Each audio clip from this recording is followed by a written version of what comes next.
Și haideți să vedem cum facem o mânecă, un model de mânecă cu acea suprapunere ca niște petale.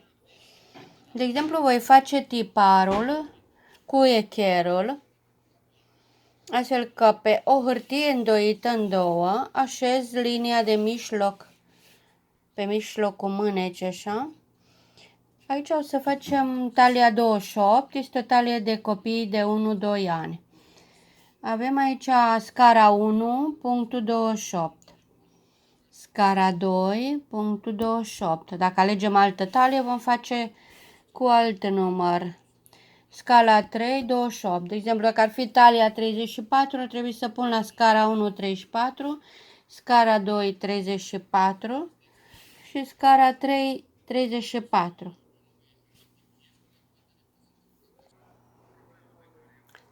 Aici o să puteți vedea că, de fapt, în scara 1 vom trasa o linie orizontală și perpendicular pe linia de la scara 3. Tot aici o să avem o altă linie perpendiculară pe mijlocul mânecii sau paralelă cu linia de la unghiul drept. Și din acest punct vom trasa, aici trebuie să știm că este răscroiala de sub braț, punctul de sub braț. Pe această linie măsurăm și o împărțim în două. Asta înseamnă că vom așeza echerul,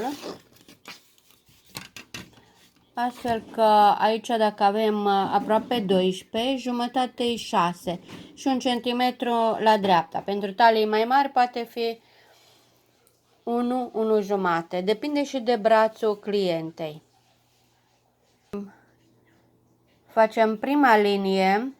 Aici, în această intersecție, toate mânecile au punctul de sub braț și de aici vom marca punctul care marchează răscroiala. Va fi prima dată punctul pentru față, apoi mutăm și vom pune punctul pentru spate.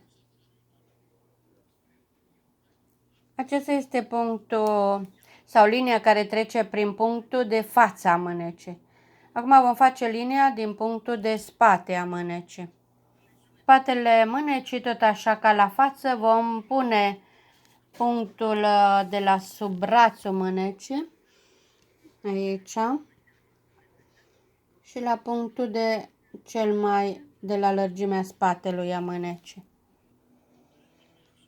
Așa arată liniile. Acum vom marca capul mânecii, atât în partea de la punctul de la față, cât și în partea de la punctul de la spate a mânecii, ținând cont că mâneca are linia îndoită pe mijloc și aici, de fapt, avem o foaie îndoită în două.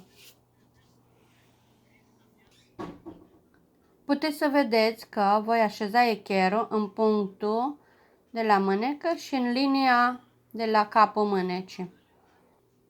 Aceasta este prima linie de la capul mânecii. Acum voi face a doua linie. Puteți să vedeți că am așezat din nou echerul în celălalt punct și voi uni capul mânecii pentru punctul de la față. Aici avem deja liniile de la capul mânecii, astfel că prima dată vom tăia linia de la spate, după aceea linia de la față, desfacem hârtia apoi și tăiem linia de la față. Aici să vedeți cum facem. Înainte de toate, trebuie să vedeți că am măsurat lărgimea mânecii și am unit de la punctul de sub braț cu punctul de la lărgimea mânecii. Acum, cu hârtie îndoită în două, voi tăia prima dată partea mai largă. Linia de la spate este aceasta. Puteți să vedeți că am tăiat pe linia de la spate. Am tăiat și linia mânecii. Acum voi deschide mâneca.